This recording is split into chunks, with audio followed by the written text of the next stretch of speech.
Ladies and gentlemen, sports fans alike, welcome to another edition of Bill Swerski Sports Talk Chicago, one of the couple, two, three best podcasts around. So sit back, grab yourself a cold one and a Polish sausage, park your keister in the French room, and listen to Bill Swerski Sports Talk Chicago. In Chicago, you know that all sports rock. The Bears, Hawks, Bulls, Cubs, and Sox. Pick your favorite, you can choose, as long as the Packers lose. For everything you need to know, it's Bill Swerski Sports Talk Chicago. Bill Swerski Sports Talk Chicago. Hey everybody, welcome to another edition of Bill Swerski Sports Talk Chicago. This is your hosts, Alex and Sean. On this episode, we've got the Cubs with a solid week of baseball. We got White Sox doing something that's leaving their fans scratching their heads. And I think I may have heard something about the Bears doing something or other.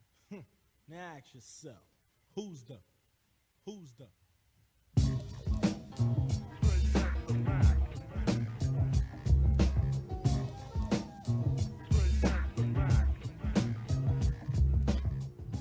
I can't quite think of what it was, but maybe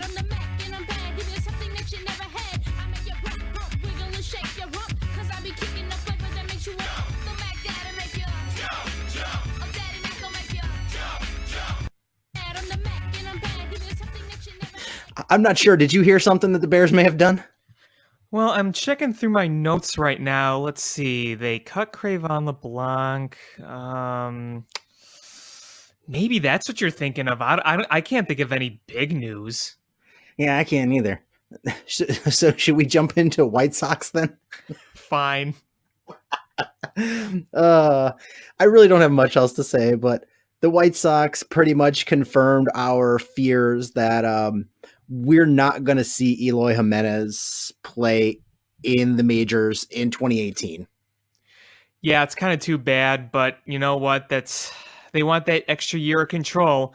And in my opinion, I think that's something that needs to be addressed in the CBA. You can take it out on the team, sure, but the way it's structured, I think that that's something that needs to be addressed. Just my opinion. I agree. I mean, I understand this is especially important for like small market teams, but the White Sox aren't a small market team. They're a big market team, even though they don't have, you know, the pockets of the Cubs or the Dodgers or the Yankees or even the Red Sox. They're still a major market team. I mean, a team like Tampa would kill to have to be in a market like Chicago. But I mean, here's my thinking on it is I get it. You get control of the player for that extra year, but it's not like you're saving yourself that much money because they go into arbitration. Right. So it's just like guaranteeing that they're there and not leaving in free agency, but you're still paying them an astronomical sum of money. So if you're going to be paying them a lot of money, then you know what? Through, you know, in a couple years into that deal, if you like what you see, you lock them up to a long-term contract. That's what the Angels did with Mike Trout. Yeah, exactly. You know, I think I heard a quote from Rick Hahn saying, we're keeping him in AAA to improve on his defense. We want to do it that. Yeah, I'm not buying that. He said, we don't want to bring up a DH. The boxes are all checked. They're double checked. They're triple checked. The dude has been ready for the majors for the past few months. He's a better outfielder than almost every other outfielder that the White Sox have currently as a fielder. I mean, he's not going to win you a Gold Glove, but he's definitely better than Kyle Schwarber, and Schwarber's up. Eloy has every box checked. He's absolutely just spinning his wheels playing in the minors. I know. I totally agree, but I guess it's something to really look forward to if you're a Sox fan next year. I know the wait's kind of got to suck, but something to look forward to if you want to put a positive spin on it. but I made that mistake. I was reading the comments on articles, and I Don't do know I that. did anyway. Don't do And because that. I don't worry. I do it I- too. It's okay. It's like a horror. It's like the horrible plane crash in The Simpsons. You can't look away, and then Chief Wiggum goes, "Hey, everybody, come on, look at the wreckage." I honestly thought everybody in the comments would agree with me that this was silly and that they needed to bring him up. Boy, was I wrong. There were so many people that were like, well, if Eloy's going to be mad about this, then, he doesn't deserve to play for the White Sox. Really? There is every single team in Major League Baseball would chomp at the bit to be able to have Eloy Jimenez.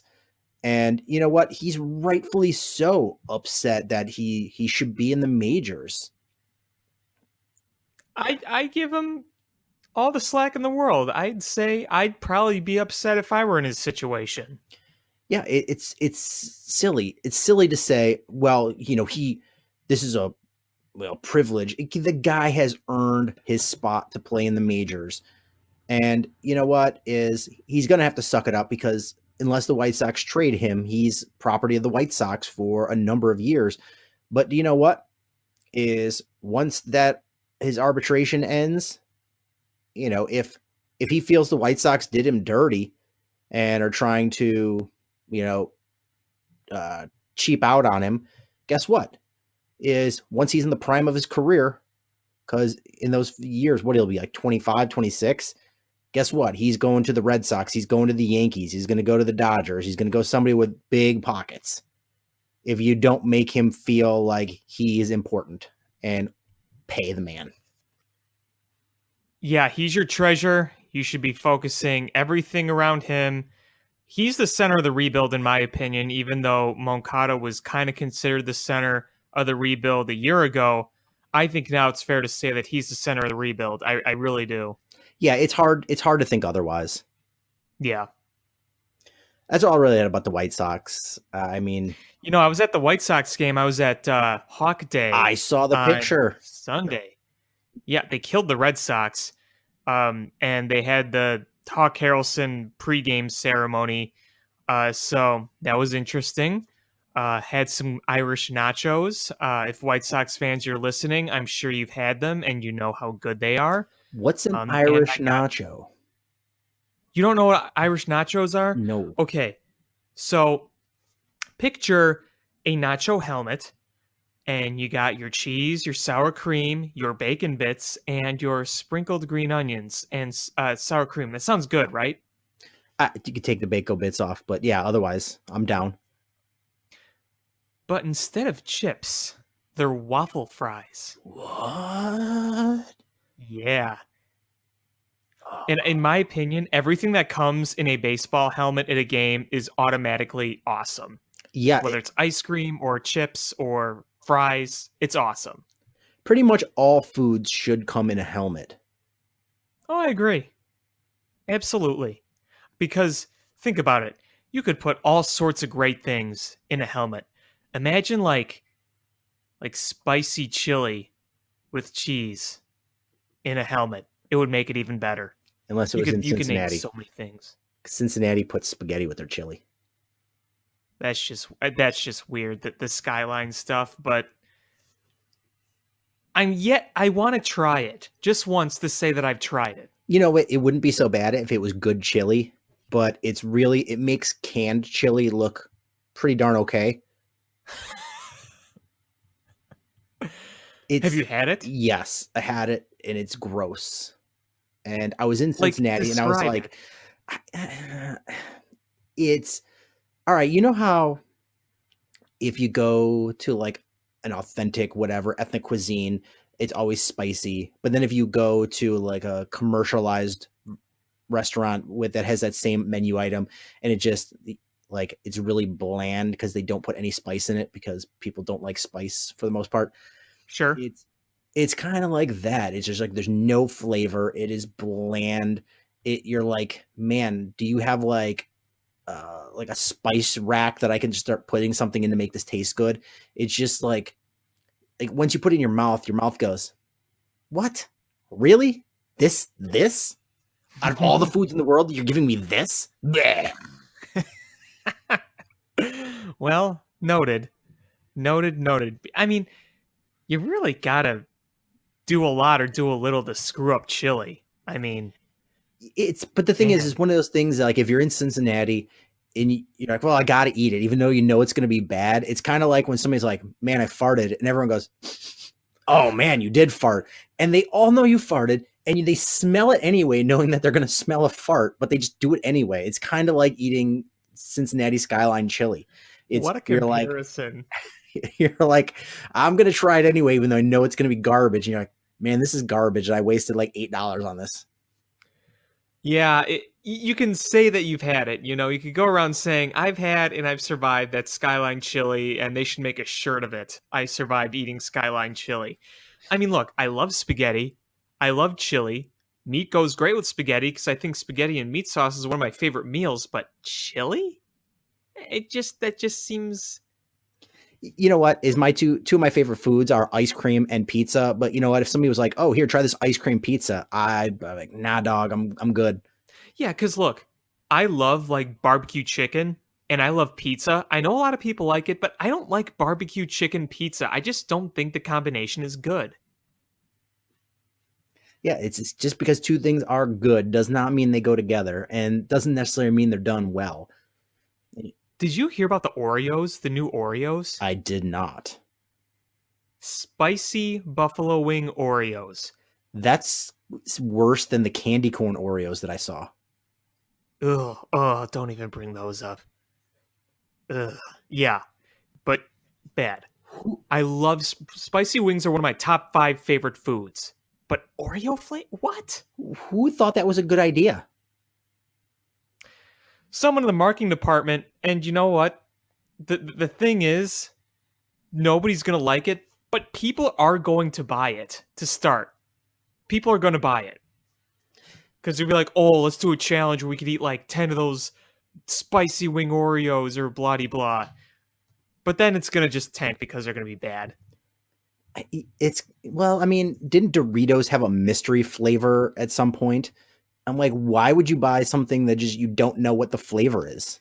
Yeah, I remember those too. They kind of came in those blue and silver bags. Like there was a lot of like reflective silver on it to make it look cool. And I think when you ate it, it kind of tasted like a Cool Ranch and a spicy nacho Frankenstein together, essentially. I believe I read, I never tried them because I like to know what I'm eating, but I read that it was Whopper flavored. Ew. Or Big Mac. Or Big Mac. Well, Big Mac sounds closer to the thing I kind of described. Maybe I just wasn't tasting for a Big Mac, because when I tried it, I'm like, this tastes a little bit like Cool Ranch and spicy nacho and something else, like a smoky flavor, like a meaty smoky flavor. So maybe that's what it was going for with Big Mac. I don't know. You got that nice tangy Thousand Island nacho. Yum. So, do you want to talk Bears or do you want to just go right into Cubs? It's up to you. Well, we'll save the big thing for last, because I know the big thing is what everyone's going to be listening to. So let's just get Cubs out of the way, I guess. Is the big thing how fast Javi Baez goes around the bases? No, I think the big thing is talking about. Let me check my notes here. Oh, here it is. George McCaskey says that he is going to, at his next press conference, not to try to look like he's about to burst into tears. Maybe that's the It news. has to be. I'm gonna have to keep Googling. Okay, seriously. That guy always looks like he's going to burst into tears when he's talking in a press conference. Am I wrong? He is an emotional boy. And like, it's not even when he's trying to like be emotional. That's just kind of how he sounds. All right, Cubs. So last time we talked, we were a little nervous about this stretch. They had to kind of take advantage. They had, a game against Atlanta, a series against Philadelphia. They were facing the Mets, who should have been easy wins, but they were up against Syndergaard and DeGrom. And St. Louis was hot on our heels. And all in all, I mean, other than today's game, like this week has been pretty solid. I was very impressed. I think the biggest win so far was that win in Atlanta because honestly, I'm like, okay, Fultonevich versus the Cubs, a 1-game trip on this big road trip with no off days with that Braves team. I thought that was going to go south and they were going to lose it. But they won that game. I was really impressed when they won that game. And then the way they bounced back after a really bad loss in Philadelphia and took 2, and they teed off Aaron Nola after they teed off Syndergaard a few games ago.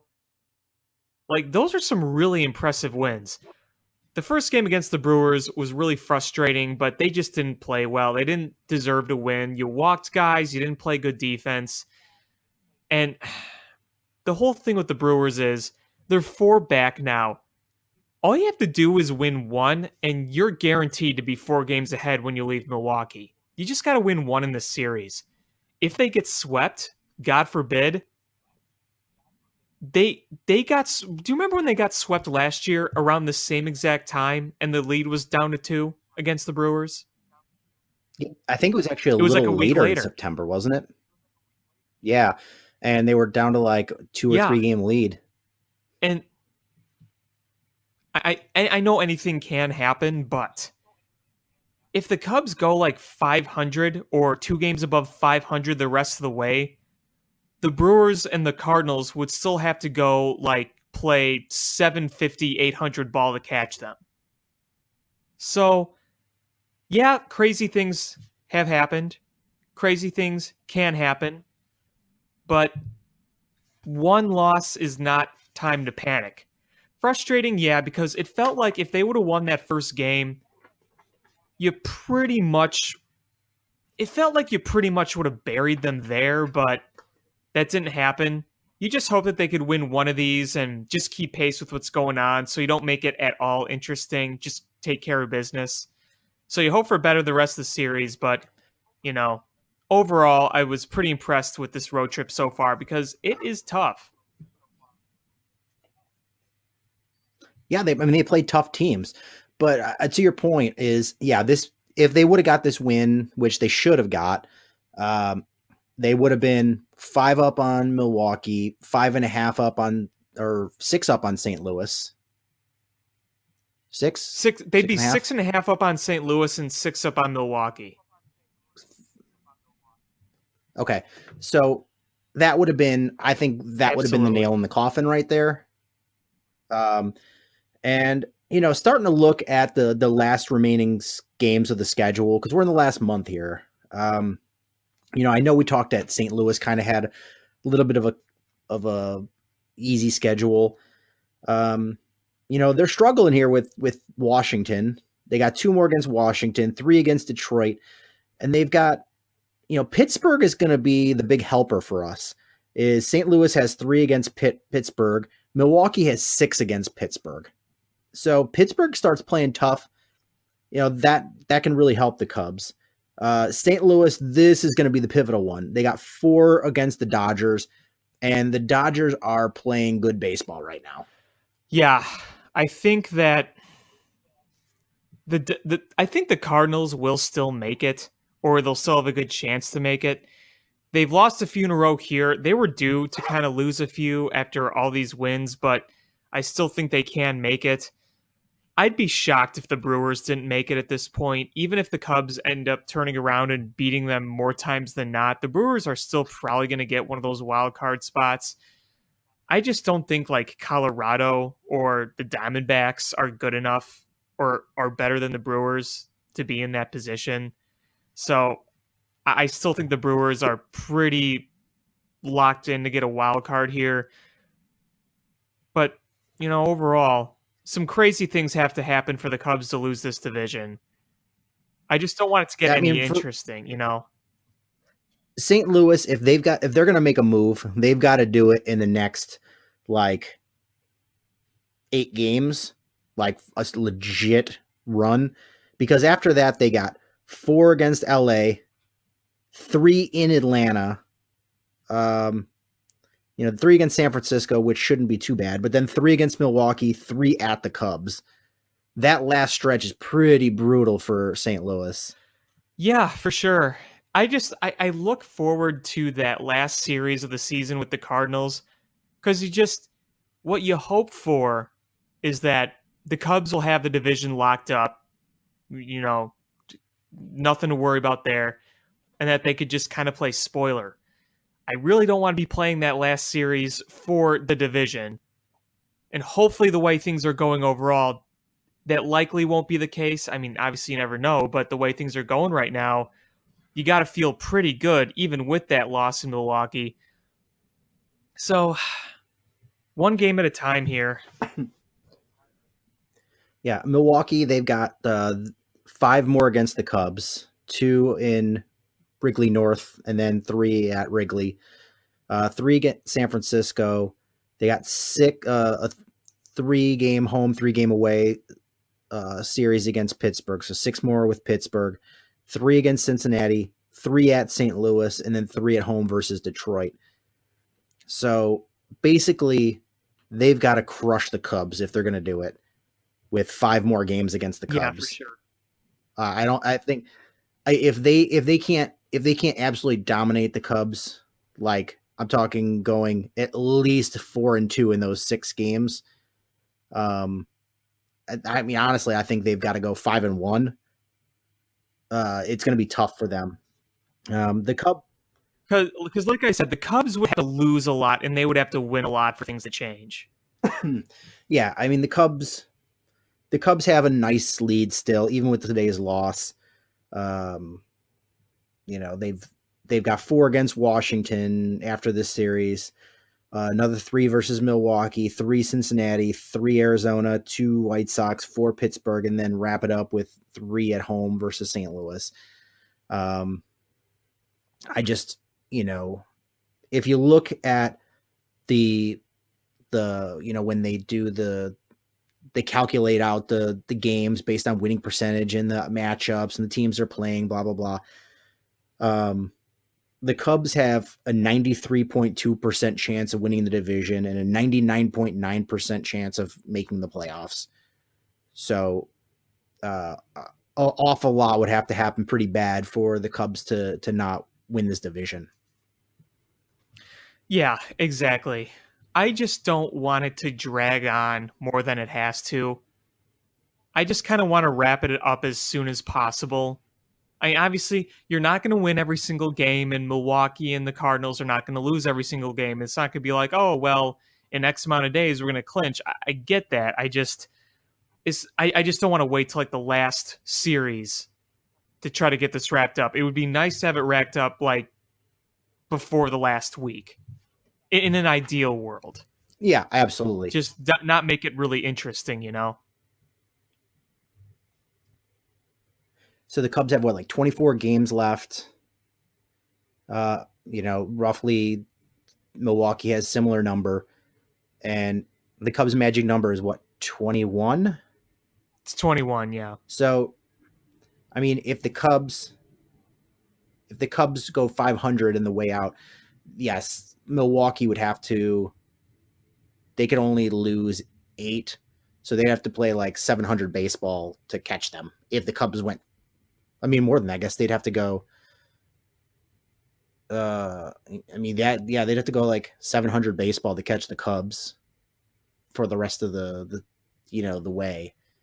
So it's looking pretty good, even if the Cubs play mad baseball. Yeah, exactly. Like I said, it was just a little frustrating losing that first game to the Brewers. It would have felt even better today if they would have won and gone 6 up. Because like I said, I think if that happens, you pretty much put them to bed. If you can win the next 2, I think you could pretty much put them to bed in a division race. If you win 1, then really nothing changes and everything is status quo, peachy fine.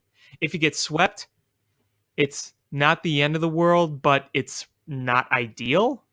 Let's say that. Yeah, I mean, you win 1 of these next 2, and it still puts the pressure on Milwaukee. Right. And Milwaukee, this time around, last year it was either they win the division or they don't make the playoffs. It's this year they either win the division or they make a wild card. So, but they're in a tight wild card race, so they have a bunch of pressure on them as well. It's not like, oh, well, they can just win a wild card. There's no pressure there because they'll win a wild card. There's a lot of teams in the race. And while I think the Brewers are probably one of the teams right now to beat in a wild card race, there's a lot of teams around them, and you just never know what can happen. The nice thing is there's that 3-game set with St. Louis and Milwaukee have to play each other right at the end of the season.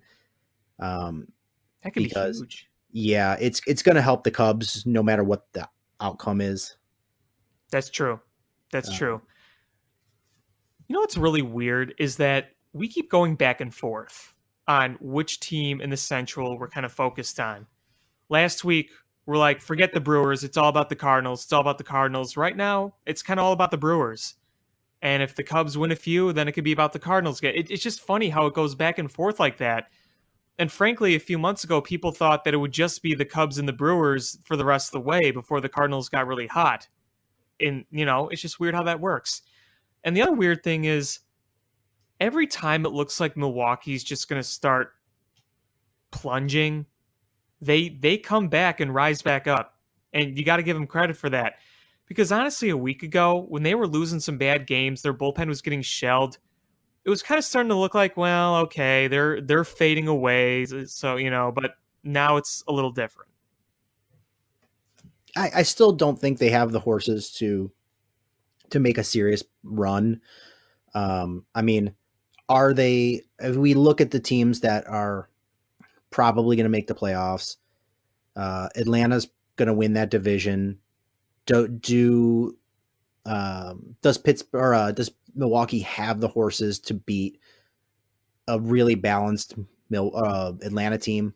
I don't think so.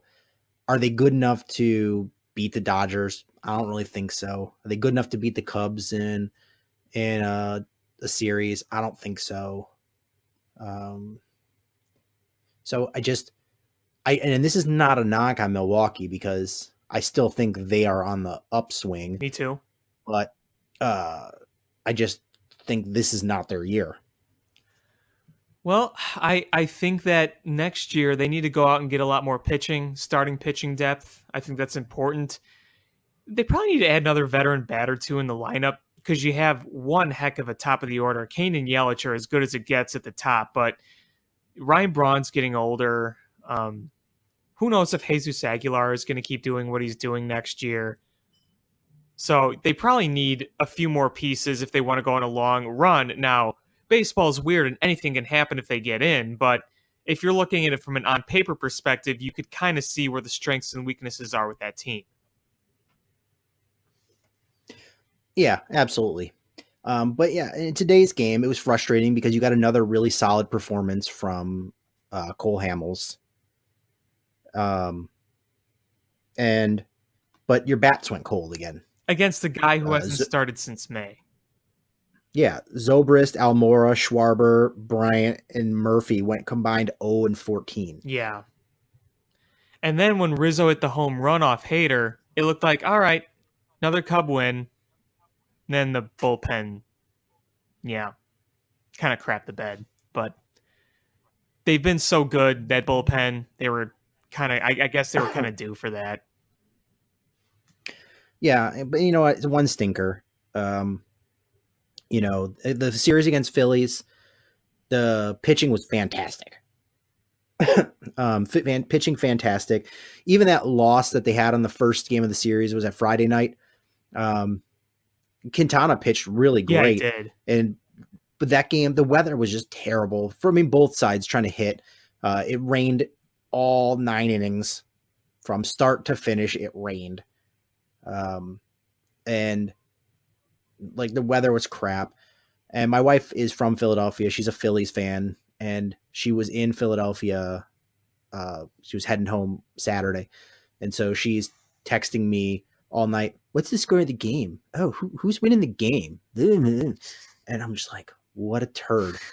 So she rubbed it in. And then the next 2 days, I was just like, Oh, what's the score of the game? Oh, are the Cubs winning this one? And those were blowouts too. When Brian came back Oh and then the yeah. next day, those were blowouts. Well, and just the pitching performance. Lester versus Nola was supposed to be just a gem of a pitching performance, and Lester has been good, but Nola's been great. He's been Yeah, I mean, he great, had a 2.10 ERA going in. and this game may have cost him the Cy Young. Yeah, maybe. I mean, I don't think anyone's going to beat DeGrom right now, but any chances that he had probably just went out the window. Yeah, I mean, we beat DeGrom too, but that was not beating him. It was beating the team with him pitching really well. Right. But Hendricks looked great, which is fantastic. Is you're finally starting to see him click at the right time. Lester bounced back from those, that stretch of bad performances. Quintana looked great against Philadelphia, and Philadelphia's he a was team really that, locked in. yeah, he looked great. And there was times when you were nervous because it was such a close game, and around like the last inning he pitches usually has been a little bit of a I don't know, by the seat of your pants, but he pitched great. I really liked Kyle Hendricks as well. Like, I really liked the way he pitched. He had one little rough inning where some ground balls found some holes, but I thought he was fantastic. Yeah, honestly, this whole week, the only bad pitching performance we got was by Mills. And we said after that first start of his where he pitched really well that I think we both were really honest in saying, hey, great pitching performance, not going to take that away, but I'm not buying into him until I see this for a stretch. And he got tuned up seriously. Get the grand slam in the first inning where it was just basically over, by the second. Yeah, the first inning wasn't good. I will give him credit, though. He did settle in pretty nicely after that. But yeah, when you give up 4 runs, you give up 4 runs. When you give up a grand slam to Todd Frazier in 2018, that's not a good sign. And if you saw that pitch, I mean, it was as big of a cookie as you would see from a pitcher. It was just right down the middle. Yeah, absolutely. But in this stretch, we beat Syndergaard, we beat DeGrom, we beat Nola. And It's not beat Syndergaard. Let me really emphasize that you teed him off. Yeah, it was the ball hard. Yeah, it was. It's not like you went against chumps.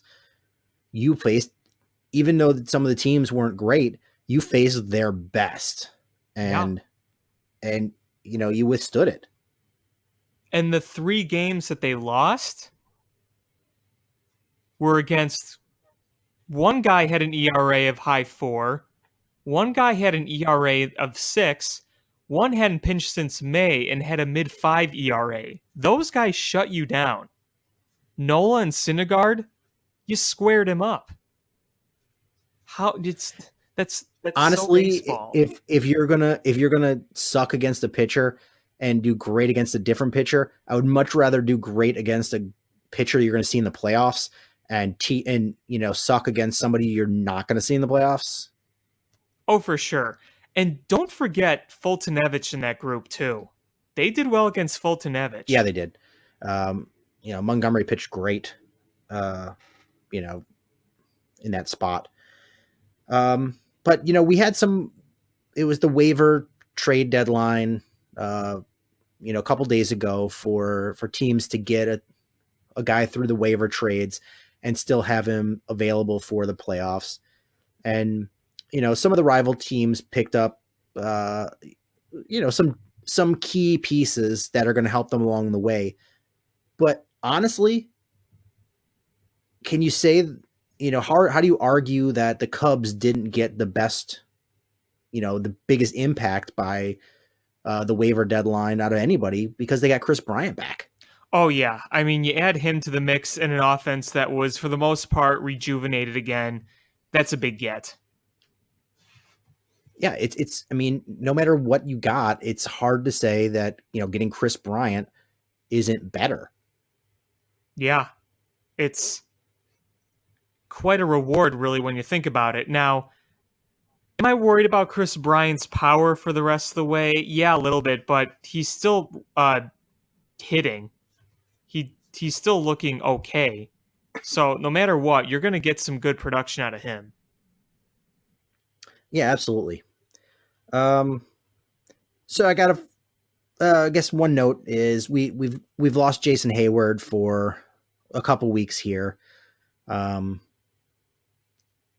honestly, I don't know if I think it's, if you're going to lose him, it's not a bad time because you get Chris Bryant back and there's going to be some shuffling around of guys to get some playing time.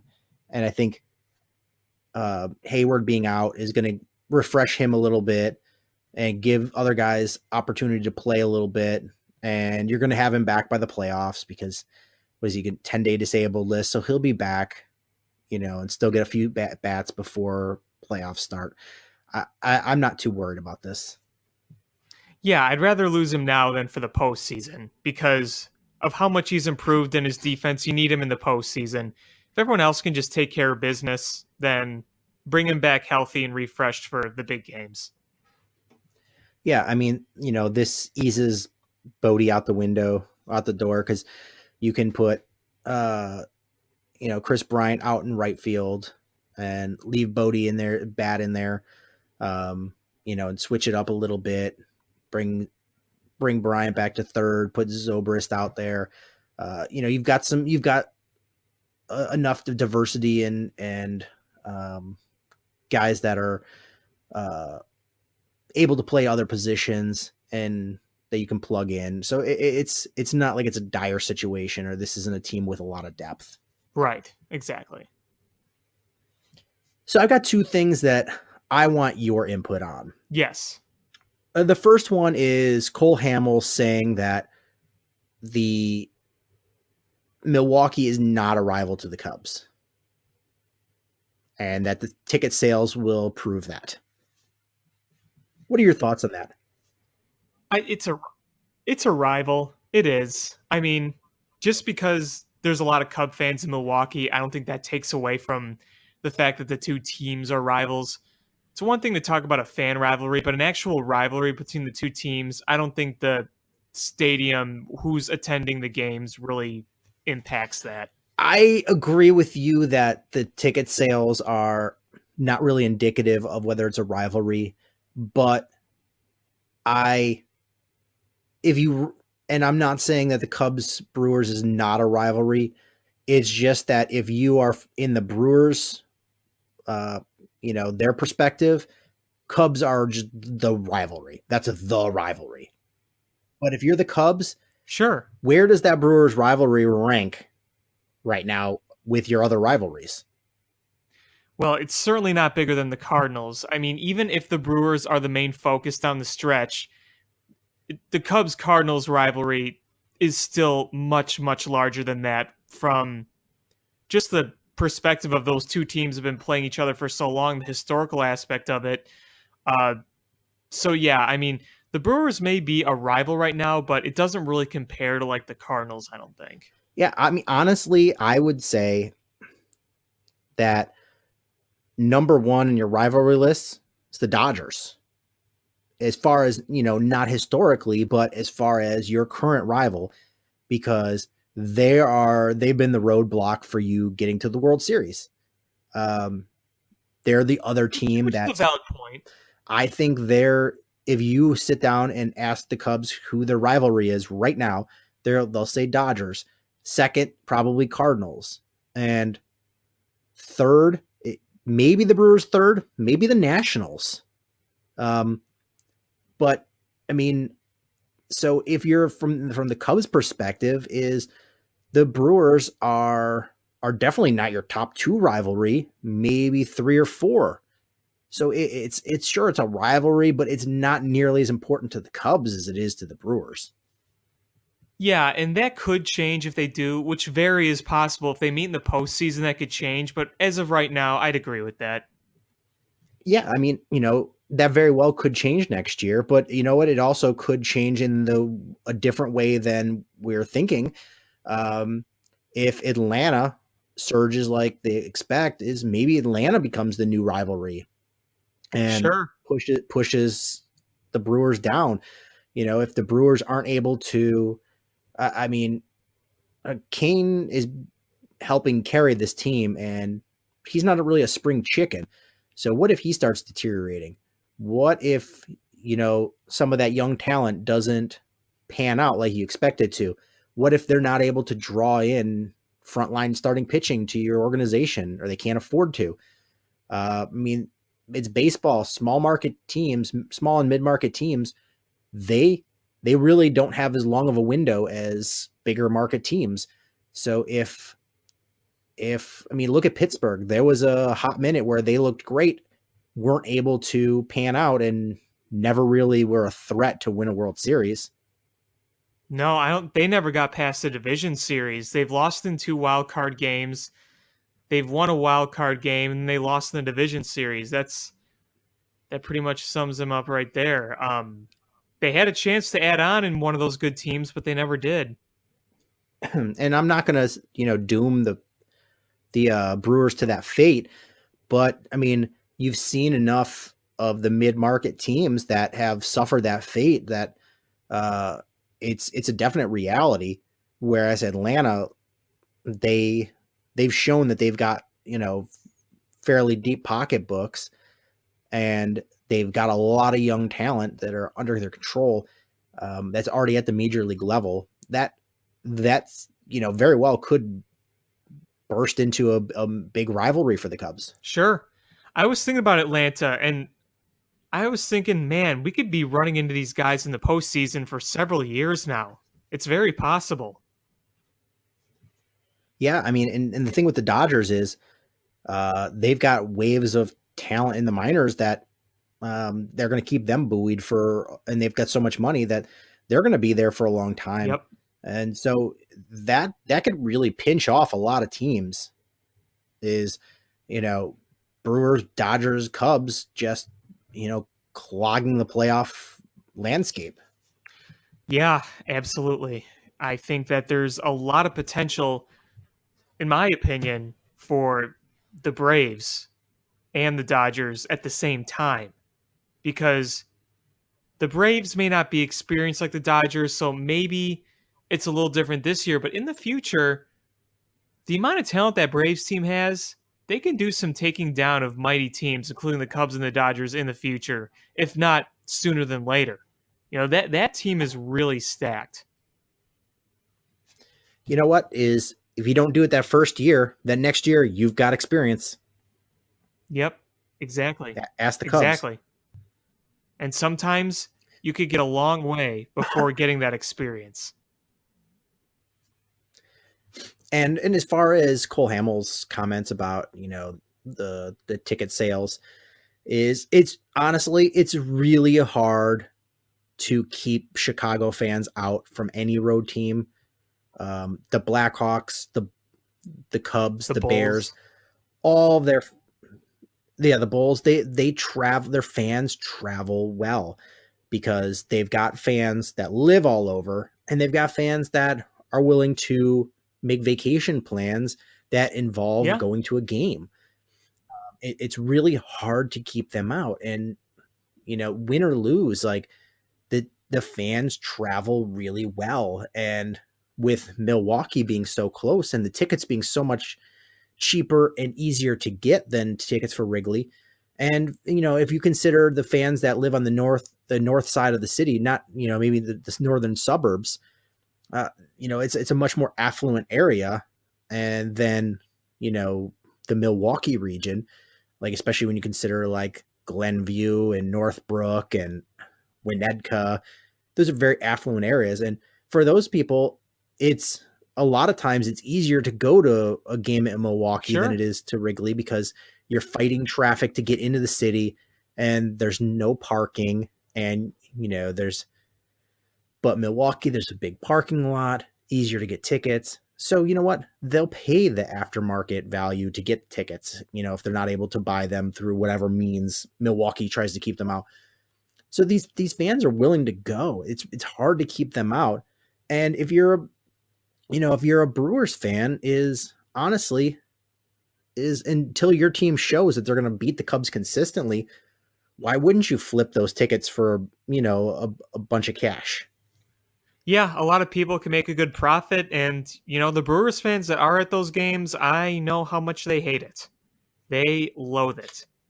And My buddy Gary that's been on the show, he's a Bulls and White Sox season ticket holder, and you know what? He pays for his Bulls tickets. Like when he gets his package, he'll flip the Golden State game. He'll flip the games, whoever LeBron, whatever team he's on, he'll flip those games tickets. And he pays for his tickets that way.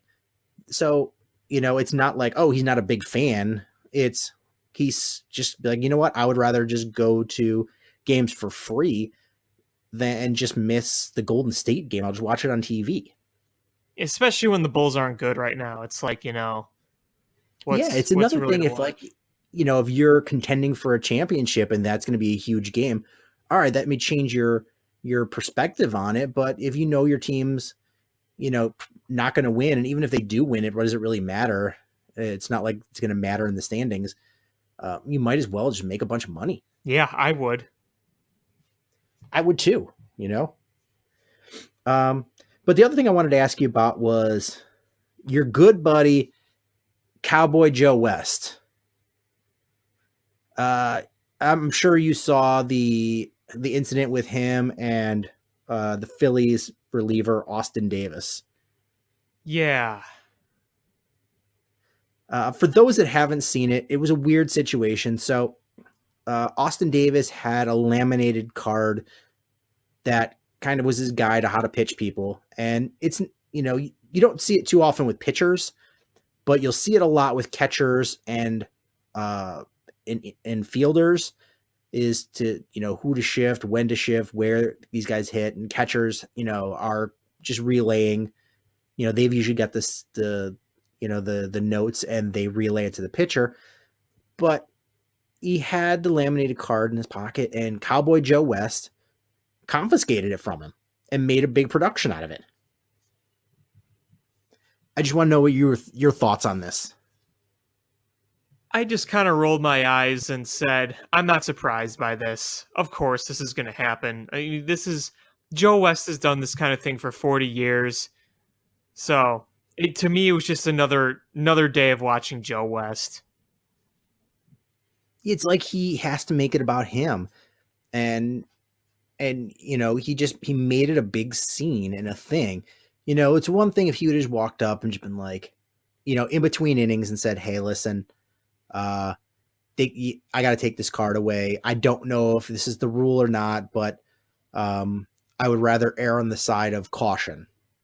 Okay, it's not a thing, but to stop the game and make a big thing about it, Right in the middle of it. and then the manager comes out and the manager's like, that's not the rule, and it just becomes a thing, and it's a typical Joe West thing, and I can't wait for that guy to retire.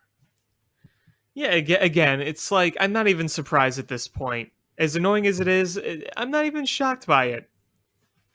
He does this. I mean, who cares? Everybody has the scouting report.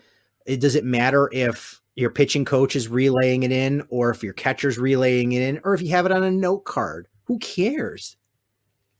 Yeah, exactly. And, it's a pitcher that got tuned up anyway. Like Joe West is like, well, he could file the baseball with it, with a laminated card.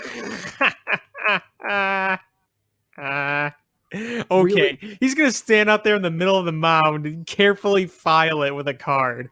Yeah, and then he was like, and then he actually used the term emery board. Like, oh my god, dude! Like, who has an emery board still? That in the brim of their hat. Oh, I got an emery board. Like, this isn't the Wild West 70s. This is 2018. It's always the Wild West 70s to him. Yeah, Joe West's, mind. It's always the Wild West.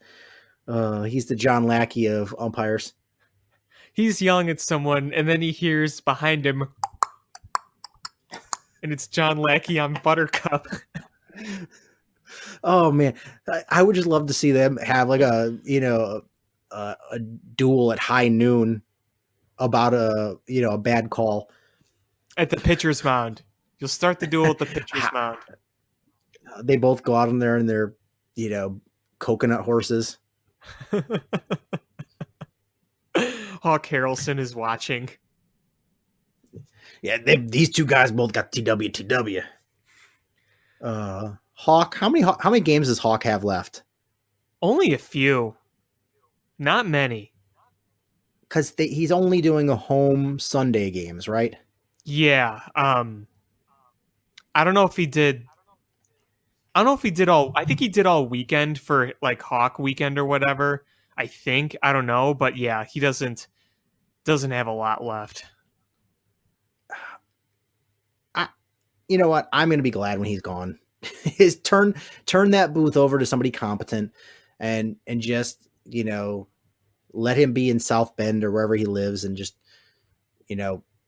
yell at his lawn or a cloud. I don't know how he drove all that way to every game like that. I don't know how he did it for so many years. Oh, he probably yelled about Yaz the whole way. Yeah. He looked out. Look at this traffic. Yeah. Nobody wouldn't have been in this traffic for Yaz. Yaz would have gone around all these cars. As he says that, John Lackey spits some chaw on his windshield, and they go at it. This son of a bitch.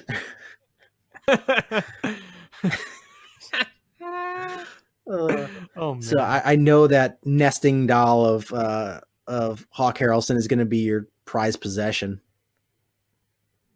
Yeah, I know. I got it because we got there really early, and I went with my good friend who's a big White Sox fan, but he's not a Hawk Harrelson fan by any means, and he's like, dang it, this whole game they're going to be playing sound bits of him, aren't they?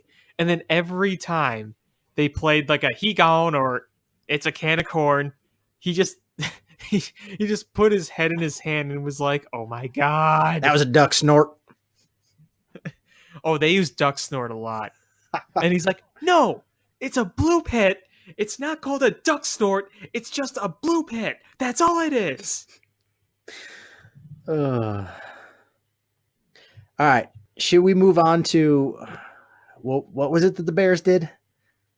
Well, whatever it is, this is what most people are going to be listening for. So, oh, hey, look at that.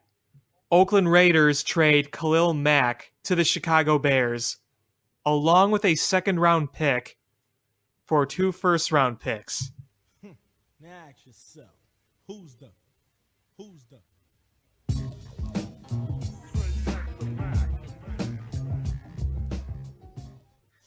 Straight gangster Mac is Khalil Mack is a Chicago Bear. Who would have guessed that this would happen? Not me. And I know that they were in the conversation for some time now, but I didn't think it was actually going to happen. I was mentally prepared the night before they said he was going to be traded. I said, he's going to go to Green Bay, and I'm going to be bitter and angry about it, and I'm going to throw things. But then I woke up on that Saturday morn, just put on my phone, and then I was looking at one of my group chats for one of the websites I work with, and I just someone say, big get by the Bears, ! And I thought, that can't be Khalil Mack, is it? I look, and it was Khalil Mack on Twitter. Yeah, so I went to work, and I was busy. I wasn't checking Twitter. I wasn't checking anything. And I was kind of tuned out of, what was going on. And then I get a text from my buddy Gary. He goes, Khalil Mack ? And I assumed that he had been seeing, the rumors, and I was getting ready to text him back being like, pipe dream, never going to happen. And I was like, I will just look to see what the latest is. And I was like, wait, what? What? And And Big Dave from Ball was like, man, he's like, as soon as I heard, he's like, I just kept hitting refresh on your Twitter because I wanted to get your thoughts. And he's like, and you didn't get anything. And I was like, he's like, Sean's got to know. He's like, maybe I should text Sean. No, he knows. And then he's like, you didn't know? And I was like, I was at work. I didn't know. And I found out late. And I just, was beside myself. I couldn't process it the first few minutes. And I knew it wasn't like a fake rumor because everybody was tweeting about it. Every Chicago writer, every NFL writer, every Bears fan, heck, pretty much every football fan. And when I saw a lot of angry Packers fans on my TL, I realized, holy shit, he is a Chicago Bear. Khalil Mack is a Chicago Bear. And people are really upset by what we gave up for him. You shouldn't be. Okay, so let me frame it this way. First of all, is you're not planning to have a top 10 draft pick this year. Ideally you're drafting 32nd the next 2 years. So whoop-de-doo. But even if it doesn't go all as planned, you're probably drafting in the 20s. And so, okay, is not that big of a loss. And two is, would you trade Kevin White and then pretty much anybody else on your roster to get Khalil Mack? The answer is yes. Other than Mitch Trubisky, is pretty much you would trade Kevin White and anybody else to get Khalil Mack. And that's where you're at. Khalil Mack is pretty much a generational type pass rusher. And those guys don't go, become available in their prime. That's just not a thing. It just doesn't happen. We got excited when we got Jared Allen and he was 200 years old. We got excited when we got Julius Peppers, and Julius Peppers performed pretty well for us, and he was already old. Like, he was old already. We've got a guy who's in his prime that's a double-digit sacks guy every year and is a former defensive player of the year. You take that every day. You're playing in a division that is incredibly tough. You have to play arguably the most talented quarterback ever in Aaron Rodgers. You need this kind of guy on your team. You don't wait. You don't do any of that. You pounce on it. And look, we all wanted the draft picks over the past few years to build and build and build. That was the point of the rebuild. But you know what? You're getting to a time where you're saying, time to go out and start winning football games. Time to make some sacrifices to get something big. And you know what? All in all, getting a second round pick from the Raiders, I thought it was a steal. Even if you had to give up some first round picks, I thought it was a steal. And you didn't have to give up any players either. Yeah, this was an amazing trade. Look what the Bears have done with second round picks. I'm fine. You give up 2 first round picks and you gain a second round pick. Cool. Good. There you go. You're probably going to get a starter out of that pick. And you've got Khalil Mack.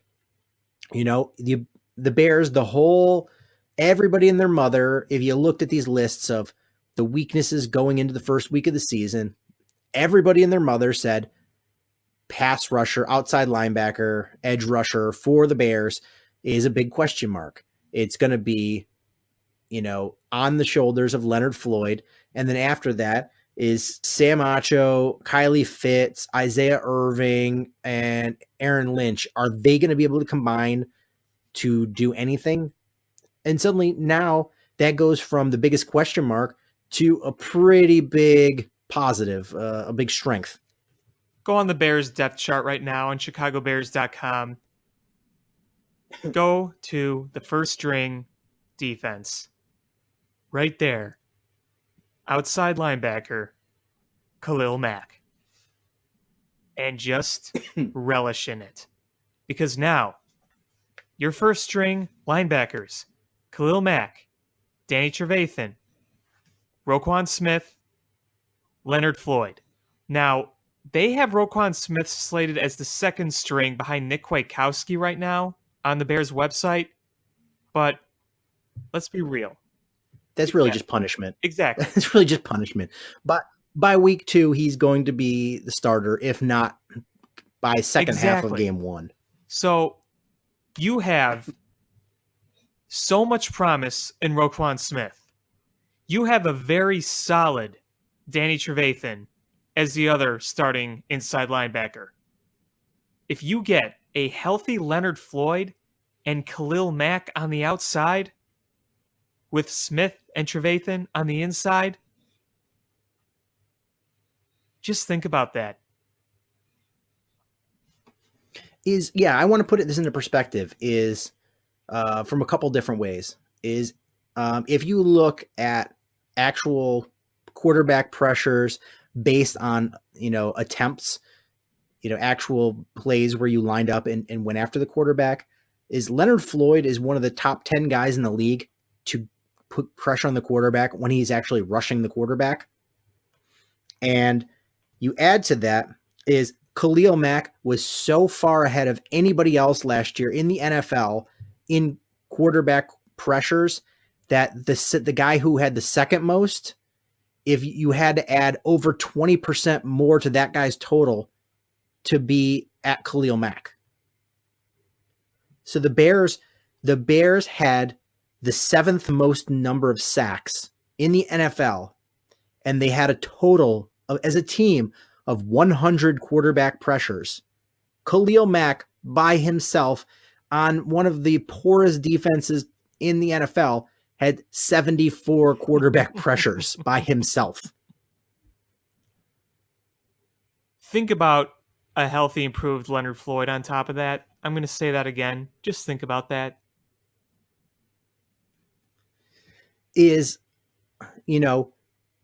Leonard Floyd had injuries last year, and he still got to the quarterback.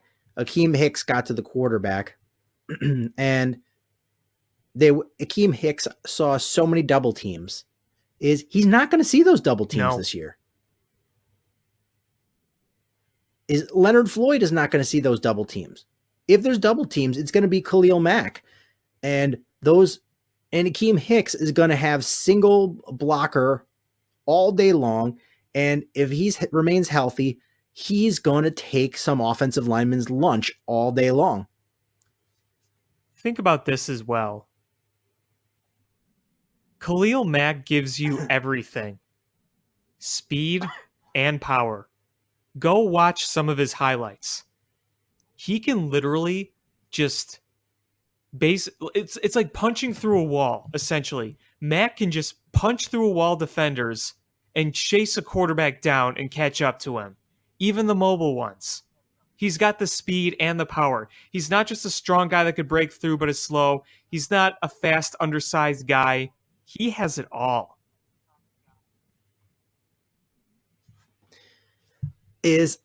Anthony Adams posted a video. That's my favorite one of Khalil Mack. It's Khalil Mack speed rushing to the outside. The offensive lineman is trying to match him with speed. So Khalil Mack just takes his arm, his off arm, not his power arm, his non-dominant arm, and just takes it without being planted, without having his core and base power with it, just using his arm strength, takes a 300-some pound offensive tackle and launches him into air. He is airborne, and then goes and hits the quarterback. I get used to that. He took a grown-ass man and flung him into the air with just his arm.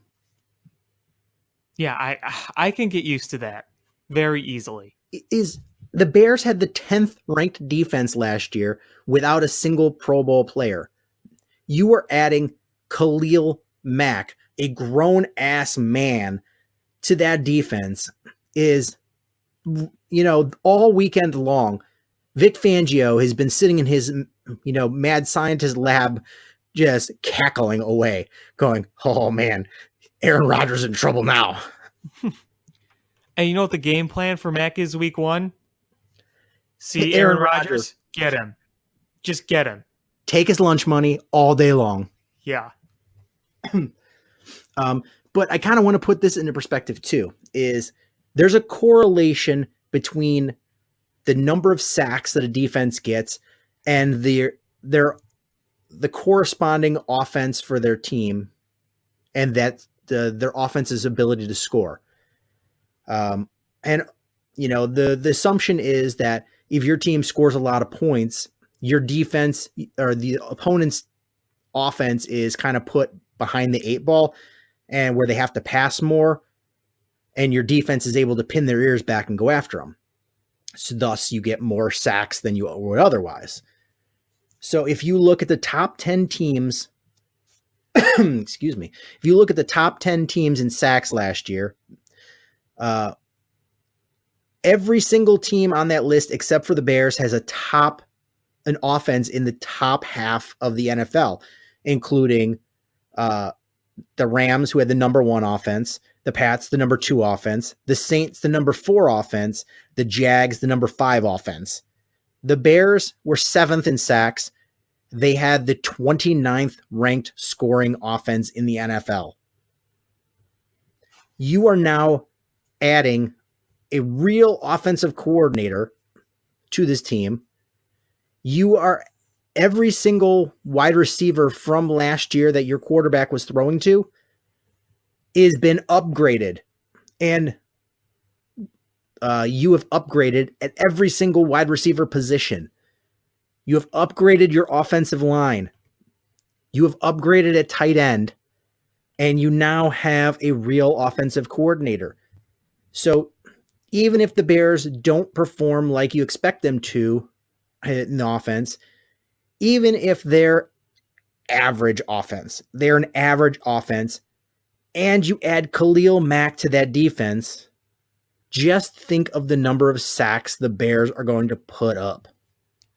I'm thinking about it right now. My mouth is watering. And look, you can't judge this move based on the first game. Even if the Packers win the first game, which is still possible, very, very possible, you can't judge the move based on that, because Khalil Mack is here to stay for a while. He signed that big extension. So he's going to be here for a while, and he's going to keep building on it with this defense. Because remember, he just got here. He's going to keep building up and up with it. So look forward to having him for a while. He's essentially going to go into the Hall of Fame as a Chicago Bear. He's here through all of his prime. And if he goes anywhere else afterwards, it's going to be one of those going to a contending team to be a situational pass rusher. He's a Bear for the important years of his career. And this elevates the Bears defense from being a pretty darn good defense to being an elite defense. Yeah, absolutely. I mean, people say, oh, were they one move away from yada yada? I'm like, look, quarterback is obviously the most important position, but this guy is such an impact player that he can make a big difference. This isn't just a solid pass rush. This is an elite talent that any team in football would want. There was not a single NFL team that would not want Khalil Mack. Not one. Yeah, everybody wants a Khalil Mack. And guys like that don't come available in their prime. They just don't. No, and did you see that one article saying that they should have waited? Something silly like that. That was the stupidest article I've ever read, honestly. Why would you wait on that? You got to pounce. You got to pounce right on it. You absolutely pounce on that. I'm sorry. Is because if you wait, all right. So here's the situation.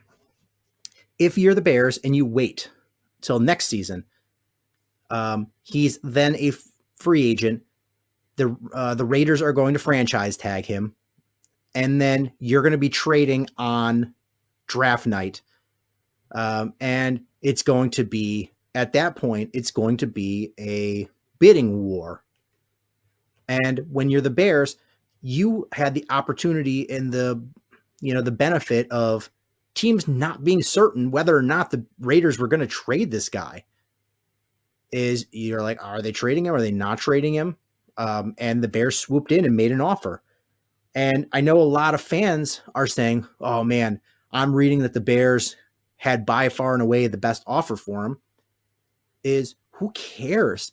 It's not like if you would have made those lesser offers that the Raiders were going to make that trade. If they didn't like the trade, they weren't going to trade him. No. You had to make a good enough trade to get him. So, all right, the Jets offered 1 first-round pick and probably a second and a third. Guess what? They don't have Khalil Mack, and they're going to suck this year. Oh, they're going to be bad. They're a retirement home now. I mean, have you seen the moves they've made? Yeah, they are not going to be a good team. No. It's a shame for them. I mean, it really is a shame for them. But hey, the Bears pounced and took advantage. Yeah, so Joe Banner, who was the 20-year NFL president and CEO of the Eagles and the Browns. So he spent a long time being a front office guy. And he tweeted out after this trade, would you trade 2 firsts for Lawrence Taylor and make him the highest paid non-quarterback in the league? Mack is almost at that level. Playing on a losing team with weak talent in Oakland has kept him from realizing how good Mack is. Over the next 3 years, he will show who he is. Yeah, especially in his prime. In the environment with the coaching in his prime, absolutely. Absolutely. I mean, Joe Thomas, who is arguably the best offensive lineman in the history of football, said Khalil Mack was the hardest guy he's ever had to block. I believe it.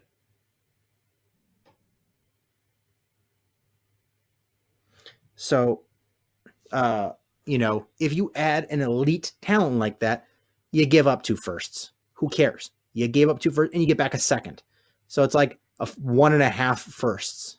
And it's such a crapshoot anyway. Odds are the Raiders are going to draft a punter and, a long snapper with them anyway. Seriously. But you're getting to the point where you got to go for experience over unknown. You drafted a lot of unknown kid. I mean, I don't want to say unknown because it's much easier to pan out in football than it is like in baseball, unless, there's major injuries. I mean, not everyone pans out, but you probably see a bigger success rate. But essentially, you have 2 potential future prospects, or you have someone who's established himself and is entering his prime. The Bears sent the message and said, we're ready to win now. We're going to start opening the window for contention. We've drafted, we've signed free agents, and now we're going to add this big piece, and we're going to start to play for division titles and beyond, or wild card, playoff berths of any kind and beyond. That's what they're telling me. I mean, statistically, what are the odds of being successful in the first round? 50, 55%? Okay. 60% maybe? Probably closer in the 50s. So one of those draft picks is probably going to be a bust, and the other one is probably going to be okay. And by okay, I mean you're probably going to get a starter out of it, but the odds of being a Pro Bowler at that position or at that spot, much less. So to get a all-pro guy who is arguably the best guy, the best defensive player in the NFL, okay, you take that. Because what are the odds you're going to draft that guy in 2 drafts? Slim and none. Yeah. You got to get what's there. You got to get what's right in front of you. And in the modern NFL, it's proven that your best time to win is while Yeah. your quarterback is on a rookie deal. And so are you going to sit there and suck for the next couple of years to try to get a good draft pick so you can get a edge rusher? No, you go out and you take Khalil Mack and you win while your quarterback is on his rookie contract. Right on. And if you want more assurance about Khalil Mack, he's got 40 and a half sacks in 64 career games in the NFL. 231 tackles, 72 assists. And if you go on footballreference.com, I don't know if you like approximate value or not, if you're into that, but 48 in 4 years. That's really good. Is you took your biggest weakness on defense and made it arguably your biggest strength. Yeah, exactly. So if you look at the Bears depth chart on defense, is Eddie Goldman, who I think is a fantastic nose guard, is there. Akeem Hicks, who is Should have been a Pro fantastic. He's Bowler been the last best year. Bears defense. Yeah, absolutely. You've got Leonard Floyd, who has, when he's played healthy, has been pretty darn good. Khalil Mack, who is one of the best in the football. And then your you got Danny Trevathan, who is a Pro Bowler. And you've got Roquan Smith, who was listed by many experts as the best player in the draft. You've got Fuller and Prince Amukamara at your corners. And you've got Adrian Amos, who Pro Football Focus lists as one of their best top 5 safeties, and Eddie Jackson, who was pretty fantastic for the Bears last year. So pretty much that leaves you your biggest hole in defense is depth at cornerback. Yeah, I'd agree. I definitely agree. And I wouldn't be surprised if the Bears are done making moves. I'll tell you what, you could still probably count this as an off-season move. I mean, we've been through the preseason, but if we're just going based on before regular season, the Bears had the most productive and most noteworthy offseason from a GM standpoint in the NFL, and it's not even close. Yeah, this offseason has just been a home run. Is you brought in the coach you wanted. You brought in a top-tier wide receiver. You upgraded your wide receiver spot or your wide receiver roster as a whole tenfold so that your number 4 wide receiver was the 7th overall pick a couple years ago. And then you added arguably the best defensive player in football. That's a hell of an offseason. Who comes close? Seriously. I know at the end of the day, the results have to be on the field. I get that. Winning the offseason doesn't do you anything if the results aren't there. But for the sake of the moves that were made and the sake of the potential, like, who's even close? I couldn't tell you. That's how good the Bears did this offseason. Maybe the Rams adding Ndamukong Suh. That was pretty big, but it's still not the same level as this. I think secretly and behind the scenes, the Browns got a lot better, but I just not to this level.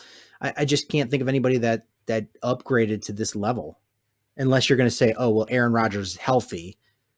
And that's gonna be a bigger impact. But other than that, like I just don't know who else improved like that.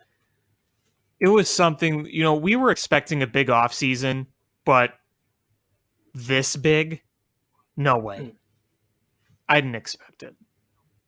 So looking at the final roster of the Bears, there wasn't a lot of surprises other than, Crayvon LeBlanc getting let go because, I think he showed a decent amount of promise, especially considering the depth that the Bears do have at cornerback.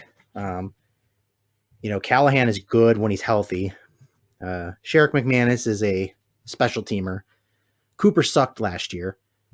And Kelvin Tolliver is an unproven rookie, undrafted. So I'm surprised that Crayvon LeBlanc got let go.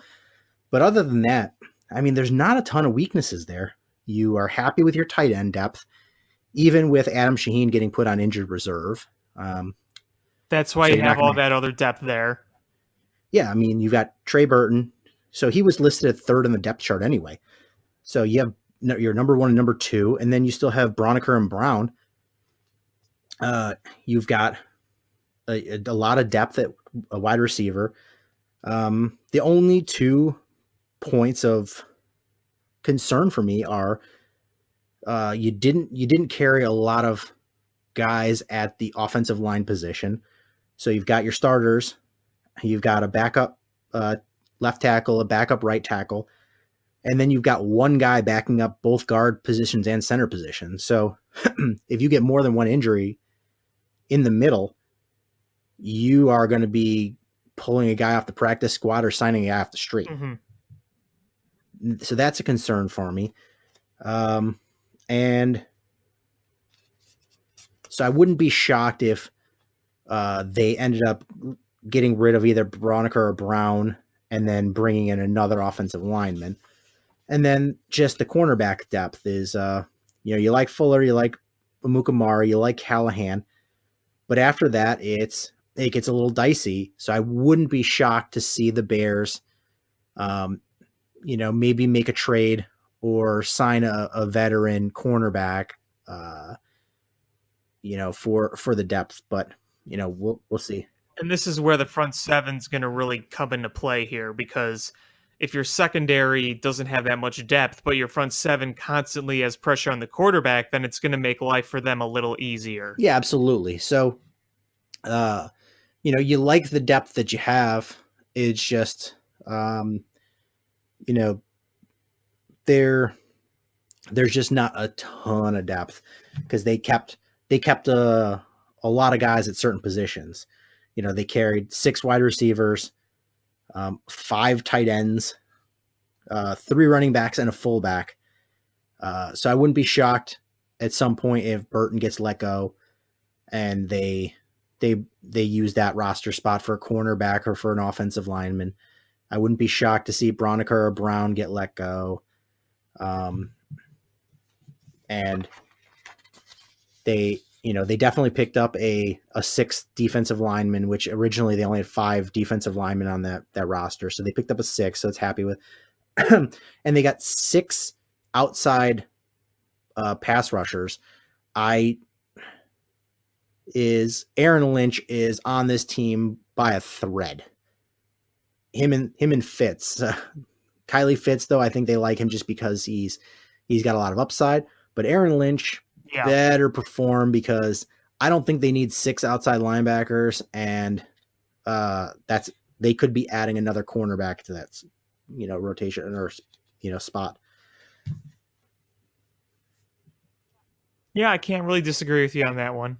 And the only other issue is Leonard Floyd broke that hand in the preseason game, so he's been practicing with a club on his hand for that. He's probably going to wear that club during the game 1. Yeah, I think he's going to wear it the first few games, which it sucks because he uses his hands a lot to get off of blocks, and in his tackling, it's going to suck. But you know what? It's better than losing him for a couple weeks.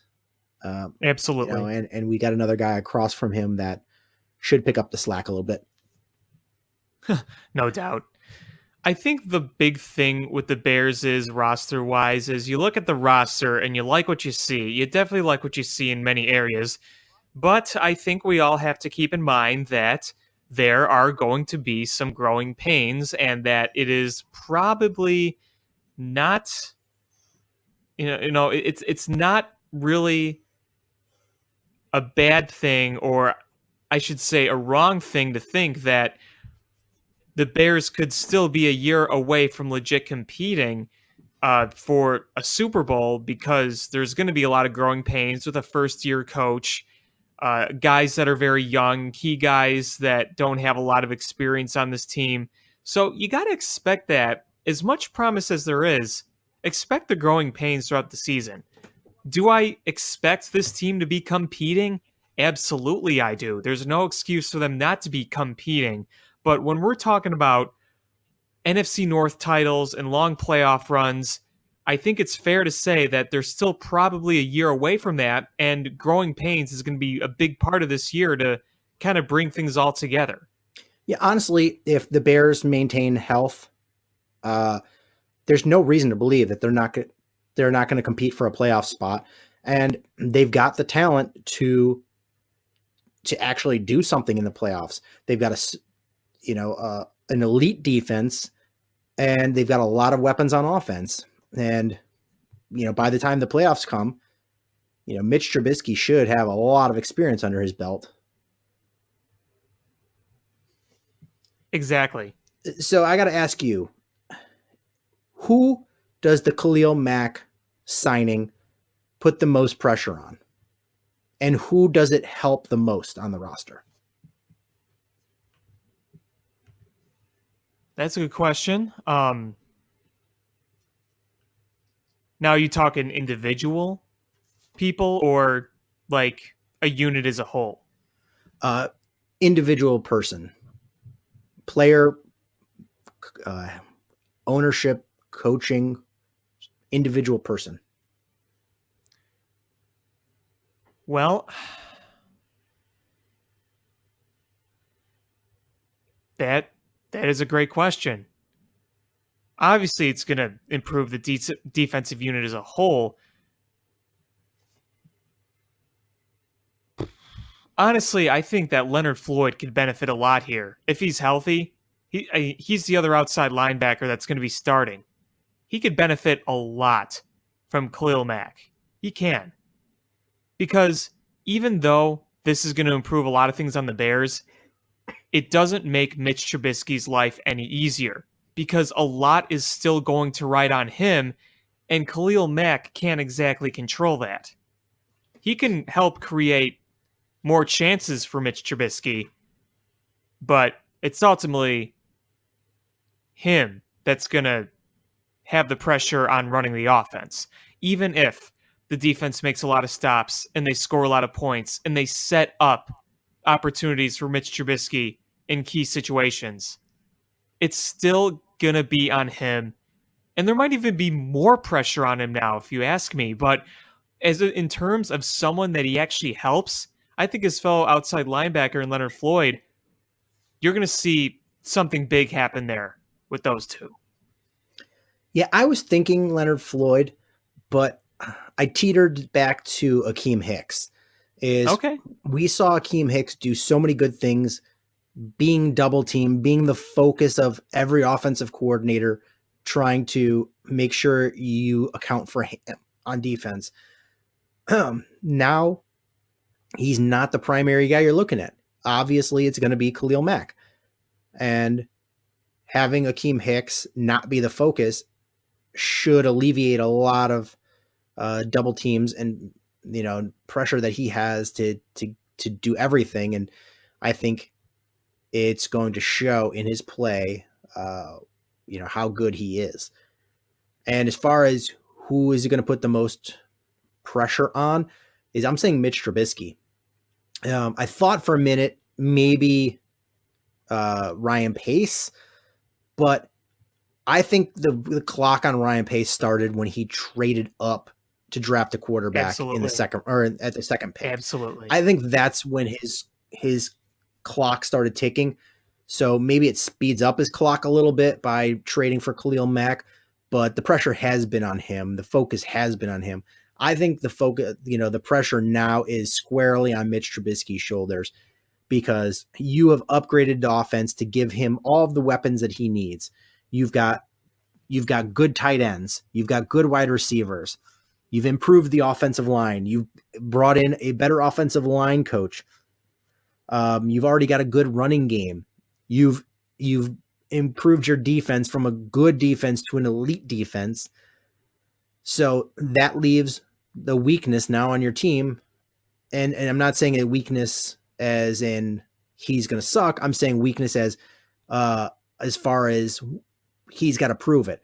So all the pressure goes on to Mitch Trubisky saying, all right, now if you are what we thought you were when we drafted you, we are going to be a force to be reckoned with. And if not, then we're the Jacksonville Jaguars.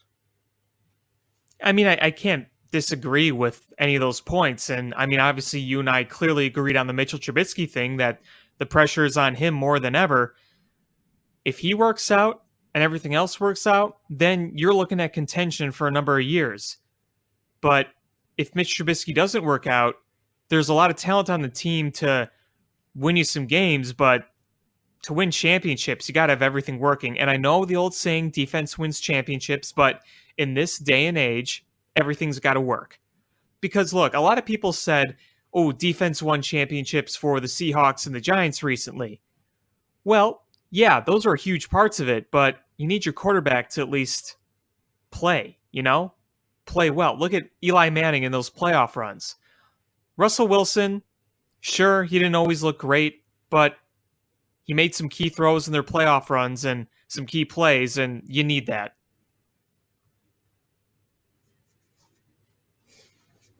All right, so the NFL season starts Thursday. What is your prediction on the Bears' record?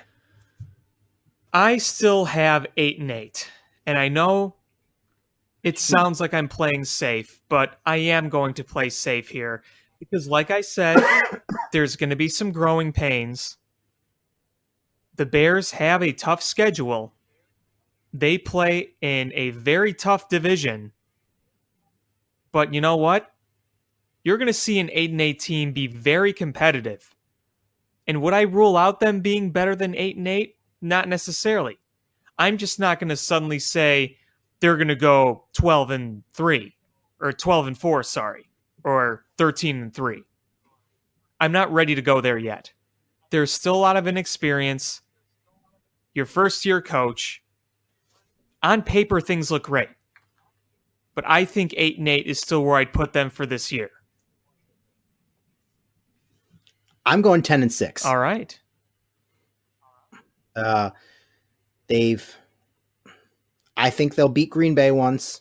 I think they'll beat the Vikings once. I think they'll beat the Lions twice. I think they beat the Seahawks, Cardinals, Bucks, Dolphins, Jets, Bills, Giants. I think they lose to the Patriots, the Rams. Man, the 49ers game is going to be tough. It's going to be tough. But I got them 10-6 now.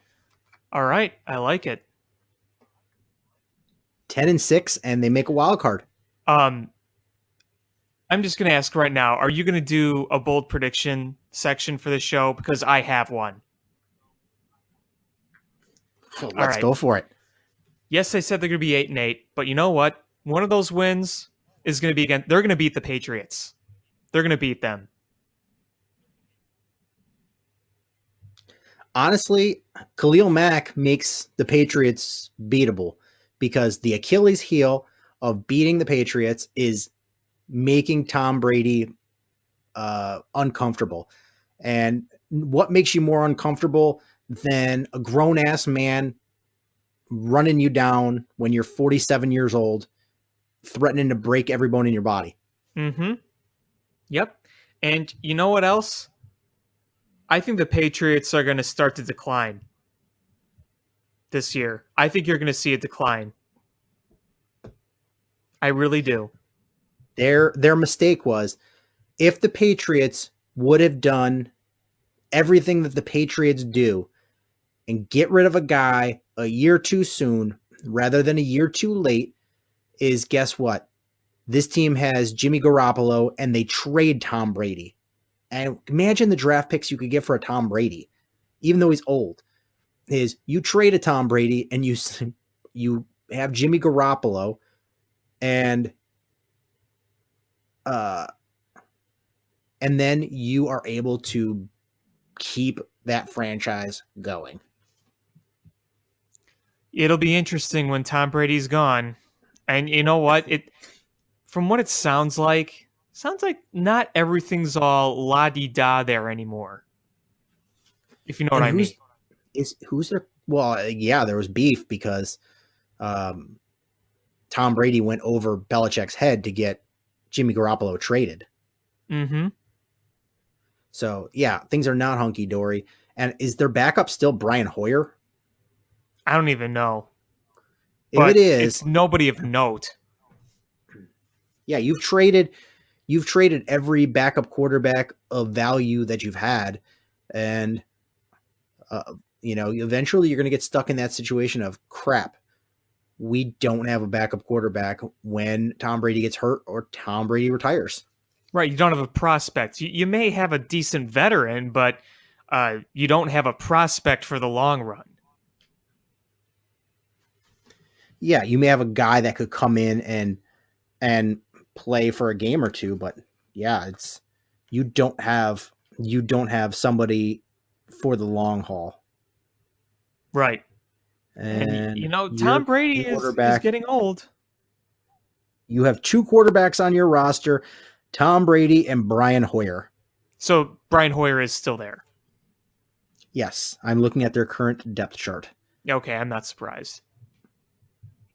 So, yeah, Joe Thuney, their left, or Trent Brown, their left tackle, better be good, because if not, you are stuck with Brian Hoyer for the rest of the year. Yeah. Khalil Mack could make that happen. Again, if their line isn't that great and Khalil Mack can get to Tom Brady, their defense, it's not the worst, but it's not elite, I don't think. I'd say it's maybe at best middle of the road. You don't let Tom Brady throw. They're incredibly beatable. Yeah, they got a lot of sacks, but that's because teams were behind by a lot and had to start throwing. Right. So more throws mean more opportunities for sacks. And it also, when you're not worried about the team running, you can just pin your ears back and go at the quarterback. And that makes it easier to get sacks. That kind of goes back to the stat I was talking about earlier, is the Bears were able to be 7th in sacks with one of the worst scoring offenses in football. And if they can even be average, then, and you add a Khalil Mack, woo, look out. We'll be number 1 in sacks in football. Mm-hmm. Yep. And it's exciting, and you hope that it all works out. Well, I don't know if you have anything else to talk about. No, I said my piece. I think that this is an exciting time to be a Bears fan, even if it doesn't all come together in week 1. You got to remember that this team is built for the long haul and that there's a lot of promise here. So, here's to a hopeful upward incline in this team. Yeah, next time we talk, hopefully we're talking about how Aaron Rodgers got sacked 14 times and the Bears won 37 to -6. That would be something. And that we were first place in the division and Green Bay was in last. That's my hope. That would be my hope as well. So I don't know if that's going to happen or not, but that's my hope. Well, at least the last part. Hopefully the Bears are in first place and Green Bay's in last place next time we talk. Yes. So I want to thank everybody so much for checking out the show. Please make sure you hit subscribe however you listen to podcasts, whether it's iTunes, Stitcher, YouTube, the TuneIn app. Your goal for this week is to share with one friend who listens to Chicago sports. Follow us on social media at ShyFanPat1, at Swerski Sports, Facebook.com/Swerski Sports, SwerskiSports.com. Thank you guys all so much for listening. And until next time, bear down. Cubs win! What a lucky break! The good Lord wants the Cubs to win! We thank Ditka and God for all they have provided. Cubs win! Cubs win! Cubs win! Oh, I don't want her or you can have her. She's a Packer fan. She can't fit in my van. And she looks like Remember, New Yorkers, smoking crack is not legal on planes. Bears 31 to -7. The Bears. Oh, when the Bears go bearing